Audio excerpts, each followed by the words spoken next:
I remember not liking Carter very much because Carter had money and he didn't think the military needed a pay raise. And I remember how tight our budgets were back in those days.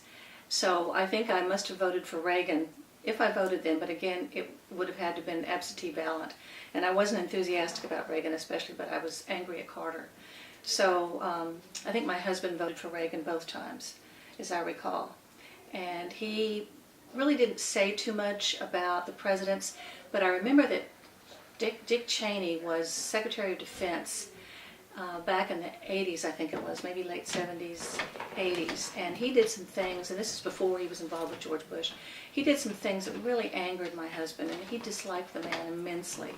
So I remember that, and that might have been the time when he began to think and listen to me, because this is about the time we moved to Washington, and I began to read the Post, which I love, and enjoy the points of view that they express. And I think that that helped convert him. And my own children are very apolitical. I'm not even sure they vote, and I could wring their necks, but I'm always after them about doing that, making sure they're registered to vote. But let's see, I think that as a teacher, because I was in the Fairfax school system for about 25 years, and I began to see how politics was affecting what we taught, and that kind of bothered me some. And then it bothered me that when I would hear some of the comments that kids would make that were kind of unfair, but then you begin to realize where you live and where people are coming from, and of course you can't say anything because you really do have to stay apolitical when you're in the classroom. That's a very important thing, to be objective and to understand other people's point of view, which I always try to teach my kids. I think it's not a slow process for me in terms of where I am politically. I've always been to the left, but not so far to the left that I don't understand somebody else's point of view as well. I think it's really, really important that we work together, and that's not happening now, because each side has something to give, but if one side will never give, then it's very hard to make our government work, and it's not working very well right now. So I think it's very important for those of us who want to be informed and who are motivated to get involved in politics and do what you can. I don't like making all those calls to people because I don't like to get them myself, yet I know if I can help, if this is what they want me to do, I'll be happy to do it.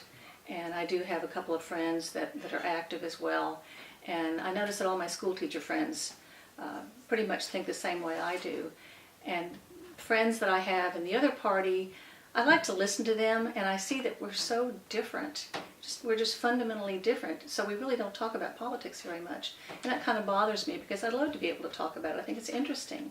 I think it's important in our country that we talk about it, bring what we want to the forefront, and maybe that'll make things better for everybody if people talked about it more and didn't shush it up like they do discussions of religion.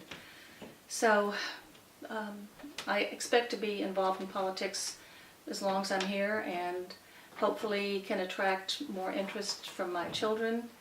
They're very busy, but still they can take the time to vote, and even get my grandkids into it. They talk about it at school, and so I always try to support what their teachers tell them, but their teachers are pretty good, and they've been pretty objective about it.